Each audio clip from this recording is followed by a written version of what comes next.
Picture a man who decides every morning which of his wives he'll have breakfast with. Which one needs his presence today?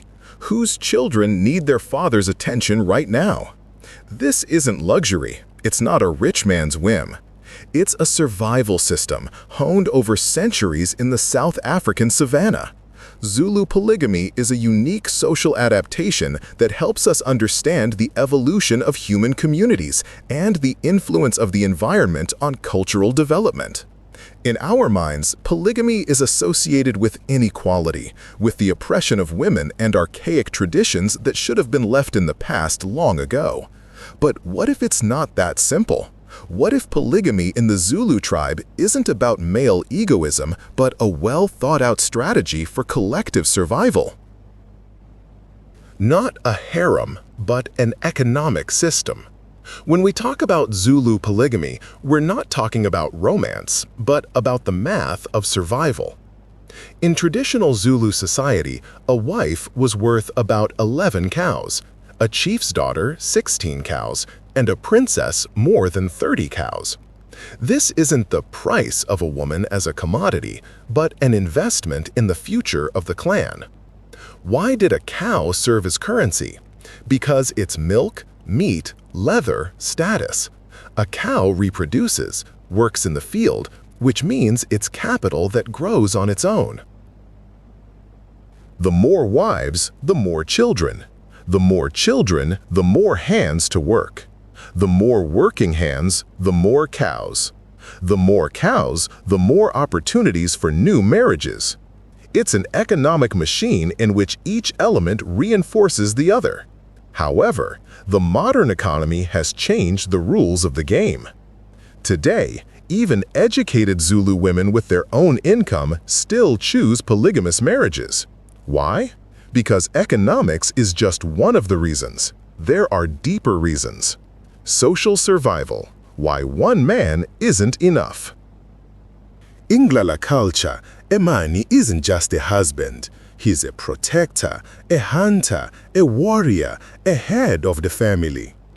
But one man can't physically be everywhere at once.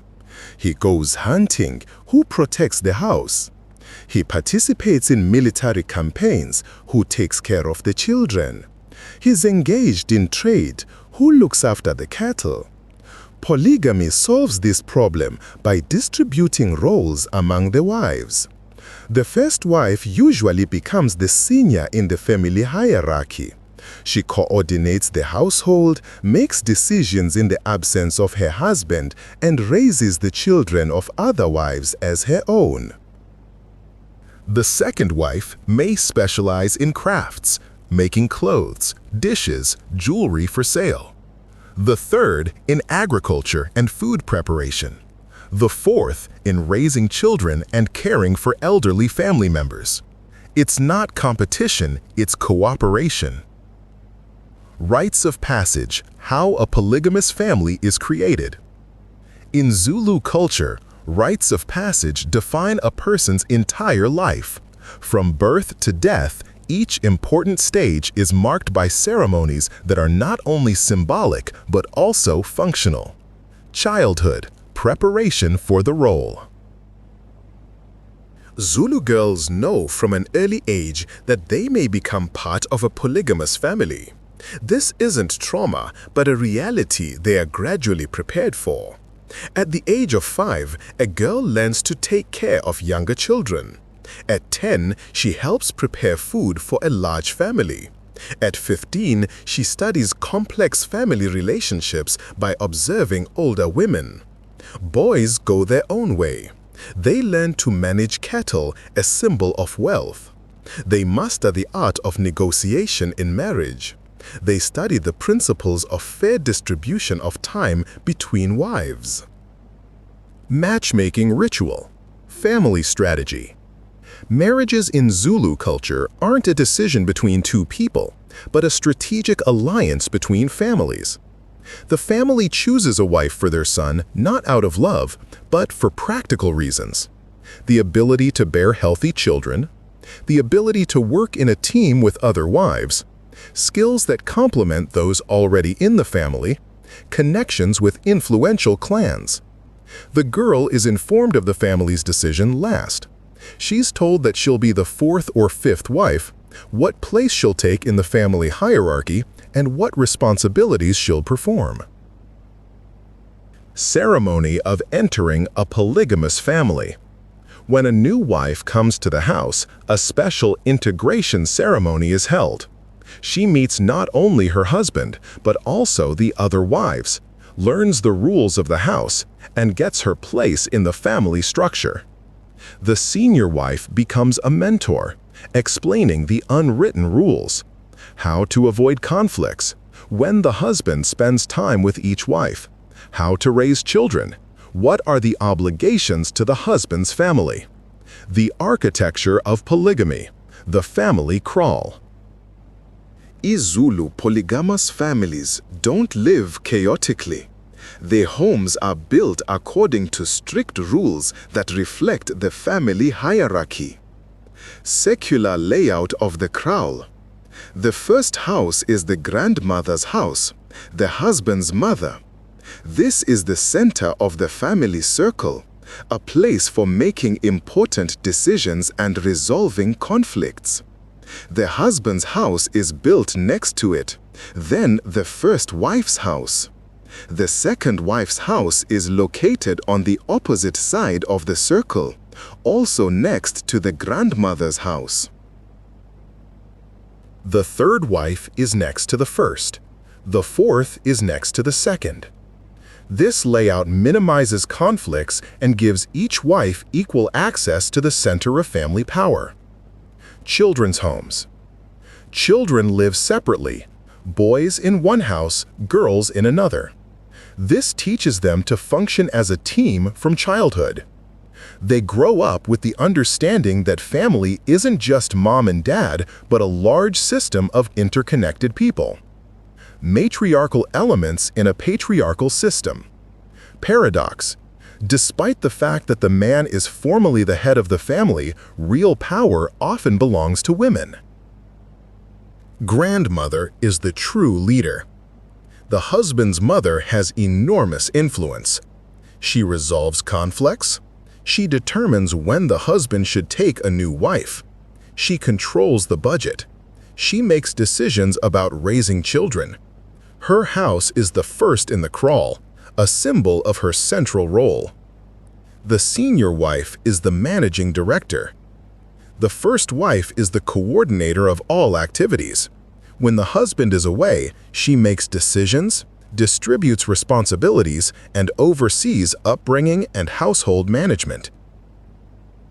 Younger wives are consulted, she resolves disputes, and represents the family in external relations. Collective motherhood. In a family like this, there are no his or hers children. All the children belong to all the wives. The first wife raises the children of the second feeds the children of the third, and the third teaches the children of the first family traditions. This creates a support system where children receive care from several maternal figures at once. Modern transformation. Educated women and polygamous marriages. The most surprising thing is that modern, financially independent women consciously choose polygamous marriages. Why does a successful woman become a second wife? Research shows social pressure. An unmarried woman, even a successful one, has a lower status than a married woman, even in polygamy. Support in raising children. Other wives help with the children, which makes it easier to combine work and motherhood. Family support. A woman is not left alone in times of illness or difficulty. Financial stability. A man who can support several wives is usually financially well off. New rules of the old game. Women are more likely to participate in choosing a husband. Demand equal distribution of time and resources. Live not only in traditional kraals, but also in the city. Work and contribute to the family budget. Conflict management. How to avoid the war of wives. In any polygamous system, conflicts are possible. Zulu culture has developed complex mechanisms to prevent them. The system of priority. A man is obliged to devote equal time to each wife. Violation of the rules leads to a family crisis. The ritual of respect, ukuhlonipha. The central idea is respect for all members of the family. Younger wives respect older wives. All honor the husband and his mother, and the men demonstrate respect for all wives. It's not just politeness, it's a technology for peaceful coexistence. Economic justice. Each wife receives an equal share of family resources: food, clothing, children's education, medical care, participation in family decisions. Violation of justice leads to conflicts. Children of polygamy, raising children in polygamy. Children grow up in a unique environment, developing skills of collective responsibility and mutual assistance. If a child misbehaves, any mother can punish them. If help is needed, any adult woman will give it. A child's success is a cause for joy for the whole family. Children acquire social skills faster, finding compromise, working in a team, respecting differences, and coping with competition for attention. Girls see how a polygamous family is structured and prepare for a similar role. Boys learn about justice, managing family relationships, and leadership. The economic role of modern polygamy. Today, polygamy retains economic sense. Diversification of income. Several people work in the family. The husband, livestock breeding. The first wife, trade. The second, office work. The third, crafts. This creates multiple sources of income, reducing risks. Collective savings. A large family can afford what a small family cannot: a shared car, a spacious house, joint financing of education, joint investments. Social entrepreneurship. Polygamous families create and develop local businesses, combining the efforts of wives in trade, crafts, childcare services, and cooking. Religious and spiritual aspects. Polygamy is closely linked to the belief in ancestors and the idea of family harmony. In the Zulu tradition, ancestors are central figures in family life. Polygamy helps ensure the maximum number of descendants who will honor the ancestors and continue the lineage. More wives mean more children, which means more people will remember the ancestors. A man has a spiritual responsibility to provide for the ritual life of the family, to preserve traditions, and to pass them on to new generations. The senior wife can conduct rituals, and all wives participate in the preparation of ceremonies and the transmission of knowledge. Polygamy and public health. Challenges of modernity.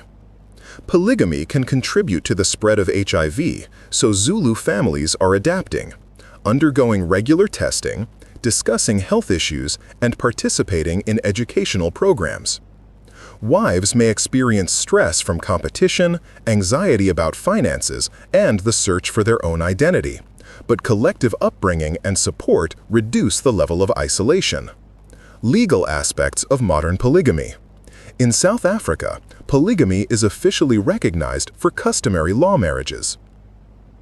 Each wife has rights to inheritance, alimony in case of divorce, custody of children, and medical insurance through her husband. A man is obliged to provide financial support, equal treatment, housing, and responsibility for all children. The new legal system causes difficulties: taxation of families with multiple wives, distribution of medical insurance, rights of heirs, and divorce issues. Zulu polygamy, a global context. Zulu polygamy is not an isolated phenomenon. It exists in the context of global discussions about family and marriage. Comparison with other cultures, Islamic polygamy is limited to 4 wives and requires equal treatment. Mormon polygamy was practiced historically but is now officially banned. African peoples such as Sotho, Swazi, and others have similar practices. Anthropological significance. Studying the Zulu experience provides an understanding of cultural adaptation, economic factors, organization of survival, and the evolution of gender roles. Criticism and defense. Modern debates. Polygamy causes controversy in society. Feminist, perceived as a form of oppression. Human rights, possible human rights violations. Medical, health risks. Defense, cultural, part of the heritage that needs to be preserved. Practical, economic and social stability, collective upbringing. Feminist, as a way to support and empower women. The future of Zulu polygamy. Modern polygamy is at a crossroads of tradition and modernization. Its future depends on its ability to adapt while maintaining cultural authenticity. Trends: urban adaptation, increased education for women, economic transformation, and evolution of legislation. Gradual disappearance, transformation and adaptation, cultural revival. Lessons for understanding human societies. Zulu polygamy is an example of social adaptation in response to environmental and economic challenges. For a traditional society, it's a way to diversify risks, increase reproductive potential, efficiently use resources, and build support networks. The complexity of gender relations is also telling. Although the structure is patriarchal, women often possess real power and autonomy. This is an alternative model of family organization based on collective responsibility and mutual aid, unlike the Western nuclear family. Zulu polygamy isn't just some exotic relic of the past, but a complex system that continues to adapt to the world. It demonstrates the creative capabilities of human communities and the diversity of experiences that build the strength and resilience of humankind.